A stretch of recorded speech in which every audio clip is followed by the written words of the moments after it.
Rikki Lambert has joined me in the studio for something a little bit different today. I thought we'd have a little look at the royal situation. Hey, Rikki, how are you? Good, thank you. I know that you keep your eye on things constitutional and so forth, and you've got a law background, so I thought I'd ask you a little bit about this. The Queen's returned to work today.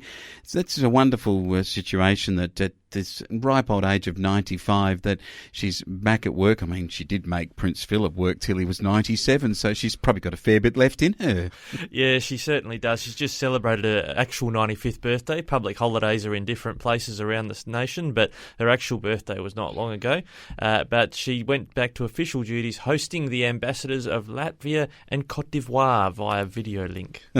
Well, good on her for that. But it's been interesting because Prince Philip was certainly an avid supporter of the Queen and the Christian faith, and the fact that the Queen, when she was coronated, that she took a sceptre which has on it that she is the defender of the faith, and she is the head of the Church of England. And it seemed that when one looked at the funeral service, it was very much a Christian service in the way in which Prince Philip was his last service in Windsor Chapel. But we see a very different situation with Prince Charles, and an article that appeared in the Spectator on this is really quite fascinating. Yes, we've got David Van Gend, a Queensland person. He's written this article talking about the Prince Charles and the he's meant to be the defender of the faith, but then he says maybe Charles bows perhaps to the broader pantheon of Gaiaism, the environmental movement, and certainly a number of things Charles has said since he started talking to plants many years ago indicates that he's a strong advocate for saving the planet. Yeah, it's interesting because he's the future monarch.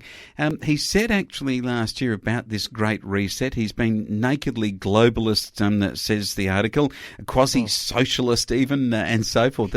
These are strong terms for, say, when we know that off the record it was something denied then later by the palace that the Queen and Prince Philip were quite overjoyed about Great Britain leaving Europe and becoming independent of the European Union, albeit that the palace denied that afterwards. But it does seem that Prince Charles is moving in a completely different direction than his mother. Yeah, nakedly globalist, you lost me there. There was a mental picture I didn't want to have in my head. But I think Prince Charles is very much of that global society. We can solve the world's problems. And even he and Prince William supports this Earthshot movement, which is based on the moonshot movement of Robert Kennedy, but finding environmental solutions that will be game changers to save the planet. Yes, of course, and one can also add into that the climate change movement that has so strongly been supported by Prince Charles. But in a practical sense, Prince Charles is getting old himself, and the Queen could well continue on to the age that her mother lived to, which was, I think, 102, if I remember. So we could well have Queen Elizabeth II here at least another 5, 6, 7 years to her 100th birthday or beyond. So is it possible that Prince Charles doesn't outlive his mother? Oh, it is possible. I mean, our monarchs tend to have a long time at the crease, and Prince Charles is, I think, at least on the same unity ticket with Prince William in terms of the future of the royal family, and there's definitely a schism there with Harry.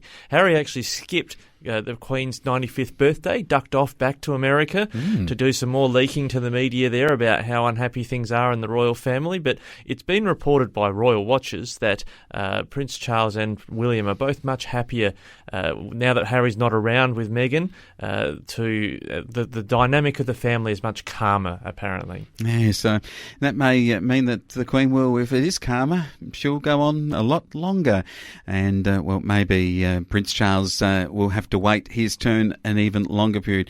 The question still is that if Queen Elizabeth II dies, it will be with the look at the outpouring with Prince Philip, just how incredible right around the earth, everywhere, and the notion of his Christian service for so long, how he embodied that and believed in that. That to me, I think, is going to be something that is going to be very, very much the same or even greater again when the great Queen Elizabeth II does finally leave this earth. Well, it's also a terrible time to be an advocate for a republic for Australia, because this is all actually drawing more support for the monarchy, notwithstanding the Harry and Meghan soap opera that's going on. I think people are attracted to all of that and like the dignity of what the royal family not only represents, but the dignity the Queen and the Prince have brought to their service to the nation and to the Commonwealth, the way they've gone about their business. And I think they can see, probably more so in William than perhaps Charles, a steady as she goes, crack on mentality, that English classic stiff upper lip approach to just getting on with things and just riding through the controversies that the world throws at them. Yeah, interesting. It's good to talk something different today with our resident expert in constitutional things, Rikki Lambert. Hey, and we'll watch closely what does happen over the next few weeks as we head towards when we celebrate the Queen's birthday in June.